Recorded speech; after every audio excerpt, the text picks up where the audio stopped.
Hi, this is Kim Brenneman and my daughter Annie Bookman, and we are here again talking about home management, plain and simple. And since the whole world is at home, we thought it's a good opportunity to talk about how we do life at home and how we work and how we play and how we rest and how we do school at home and how we do business at home and topics like that. So that's what we are doing these days, every day at 4 o'clock. And today we're going to wave at everybody who joins us. Thank you for joining us, Bridget. Next time, maybe do the live thing so we can see what that's about. That's for my daughter, Bridget, who has not been quarantining with us. She's 30 miles away, pregnant with her little baby, and she's at home, and she's tired. That's what she tells us. She's tired because she's a mom, and her baby gets up all the time, and she's pregnant. Tell me what advice you have for moms with a stinky attitude during this quarantine. What would I tell you, Bridget? Because the nice person in me says, take care of yourself, get lots of rest, eat right, do everything you can to make yourself healthy, because if you're physically healthy, then that will help with your mental health. And if you're exercising, that will help with your physical health, and it will help with your mental health and helps with a stinky attitude. But also, it's important to put good things in. Yes. And keep the bad stuff out. So anything that's negative, anything that's disturbing, anything that, like scary movies, crime shows, books that are overly dramatic, anything that it causes us to, get all engrossed and think negative thoughts anyway, that's what is not helpful for our mental health. So keep it positive all the time. And good sleep hygiene. Are you texting her now? No. Yes. Okay. Go ahead and ask more questions. But what we were intending to talk about eventually today is working hard and working fast for those times when you just got to get something done. And for the hour before your husband shows up from work, and you gotta make the house look nice. That was growing up. Dad's gonna be home at 5. That was maybe a little bit of a mental game that I played with all of us. Because I couldn't stand to have the house a mess all the time, so putting a time limit on it. My husband, their dad, he didn't really care that much about what it looked like. But he would make comments if we didn't put stuff away. He would come, even though the house was clean, it was just messy on top. They had toys out or games, books, games, whatever. He would say, "Oh, this place is a mess. We gotta clean this up," something like that. And like, no, it's not. It does not need cleaned. It's just some papers that need thrown in the trash. It's just a mess that 10 minutes will take care of.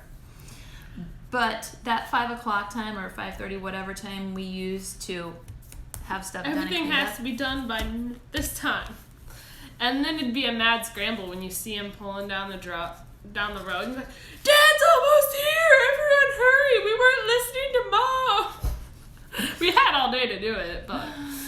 Yeah. Like I said, it was more of a mental thing, trick to get stuff done.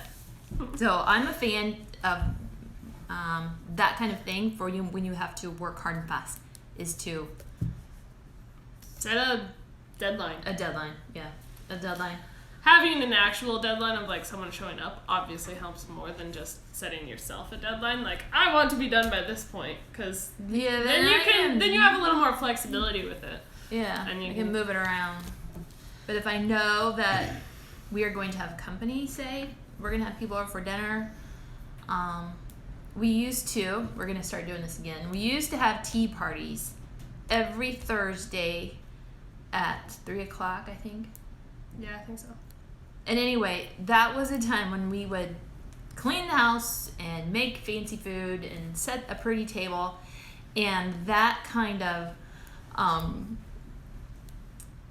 motivation is helpful, I always thought, especially if we invited people. Yes. We didn't often invite people. Well, and we would dress up and make the house all pretty and use our fancy china and cook scones and biscotti. We did a lot of cooking. For fun. For fun. Yeah. Yes. We did invite fun. people. We did. My sister Heather, she would come most weeks. Grandmas would come. Sometimes we'd invite friends. Yeah. Another mom and her kids. We would do that kind of thing. Their piano teacher came. Why do tea parties remind you of Casey's Pizza for supper, Bridget? No, we had sausage soup that night because we would cook sausage for the little quiches, and then Or we would have just eat sausage quiches and soup. scones for supper. Yeah. I don't think we had Casey's Pizza that often on tea party night. We might have. I don't know. She associates it. What should you make for supper tonight? We just had the discussion here, and We're going to make rib on a stick at my house because it's going to expire. we're going to have chicken tacos because somebody wanted tacos and we're all out of ground beef, but we do have chicken, so we're going to have chicken tacos. Oh, I thought you were against that. I was, because we just had chicken tacos last week. And then Ellie said, but Taco Tuesday is every week. It is Tuesday. I know. That's why I said Okay, so, and we love Mexican food, so we really can't go wrong with Mexican food. We could probably eat Mexican food every night, some sort of Mexican food. I saw that we have some tortillas that are getting stale, so we should probably make some nachos instead. Or nachos and chicken tacos. Are they corn tortillas? No, the store did not have corn tortillas. Interesting. Yes, but chicken tacos are yummy.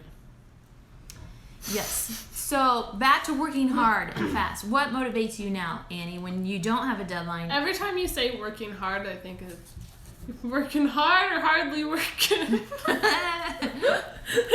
Instantly, that's what pops into my head. Yes. Another saying that we had around here is daylight's a wasted. I kind of think that came from a John Wayne movie, and I think my husband uses that one most. You're burning daylight. Yeah, that one too. Yes, so standing around talking when we're supposed to be working is something we try to minimize, but we also have always tried to make work fun and enjoyable and to like work for just the sake of doing work. Because it is so easy to just fall into work is drudgery, this is horrible, I'm trying to get out of work, and being just flat out lazy, just trying to get out of work and looking for ways of not doing work. I do that. Sometimes. Not all the times. Don't believe her, she's the hardest worker ever. I have lazy moments. I feel like everyone does. Lazy moments? Yes. Yeah. Lazy days. Lazy days. I kind of felt like that was today. It's cold again. And windy. And cloudy. And And last week, it was 80 degrees. And this week, I don't know if it's reached 40 yet, but it's cold. yeah, so that's not motivating at all, even for doing inside work. It just has this cold feeling where I want to sit by the fire and read a book all day long. But I did do some things today I got accomplished, and that is motivating, I think. When you get a job done, and you just start moving your body, that is motivating to just keep going and going and going and doing more. The hardest And part then is you getting have- started. The hardest part is getting started.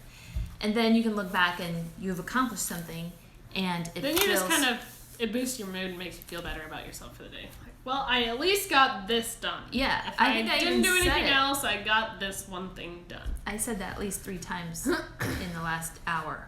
I got So- this one thing done. So then you must have gotten at least more than one thing done. I did. I got the chicken out for the supper. Yeah. And then we'll make stuff. No, I'll get the supper made. And I'll vacuum the floor because the floor needs vacuumed really bad. So did mine. And that's one thing where just to get moving, I'll say, I'm just going to vacuum the kitchen. That's all I'm going to vacuum. And I will start vacuuming the kitchen, and then pretty soon Leads to another thing. leads to another room. And And there's dirt I see over there. And then I said, well, might as well keep going because there's Then dirt all of a over sudden here you find too. a sticky spot and you're mopping the floors and then the cupboards and then the dishes. That happens sometimes. Sometimes you just need to get going. Just start the moving. Music also helps. Yes, keeps you motivated. Yeah. And if you have to leave your phone near a speaker, it keeps you away from your phone because I find my phone to be a huge distraction and a waste of time. Yeah. Well, if Bridget wasn't Snapchatting you all the time, then you'd probably get more. What? Bridget doesn't do that. The other motivating thing I think is listening to an audio story, whether it's all of us or if I have something on my ears and I'm listening to a podcast. Or Growing up when we were folding laundry or mopping the floors, we had a bunch of hardwood floors that we would mop in the kitchen. And Mom would read us a story, usually while nursing a baby. She would distract the baby and read us a story while we mopped. And sometimes we would try and mop more things because we liked the story so much. yeah, it's very distracting. And you just want it to keep you going. just keep going with your work so that you can keep listening to what you're listening to. Oh, you know what? I do that when I'm on the phone with somebody too.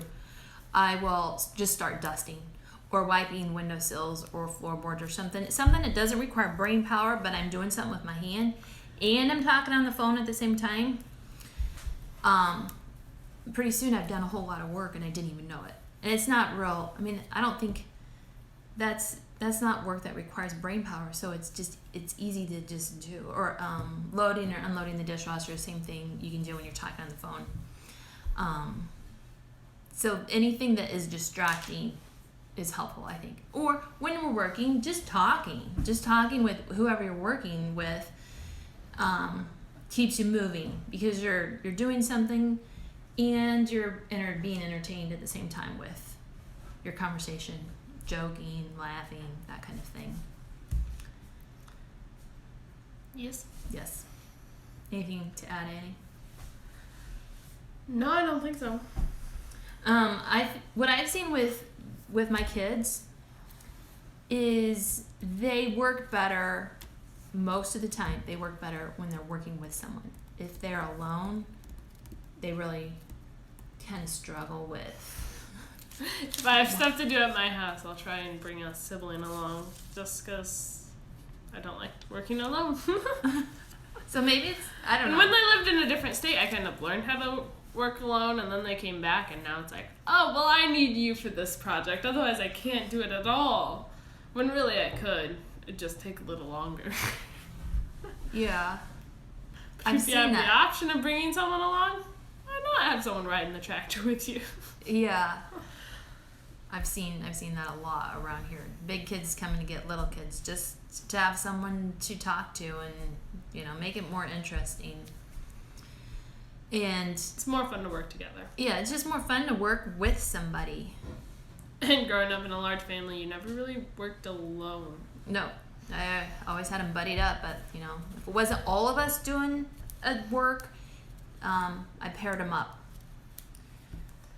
Everybody had a buddy. Yes, and generally that worked. Sometimes there were some clashes, and I'd have to make some adjustments to the buddies, but for the most part, worked fairly well. Yeah. Who were your buddies?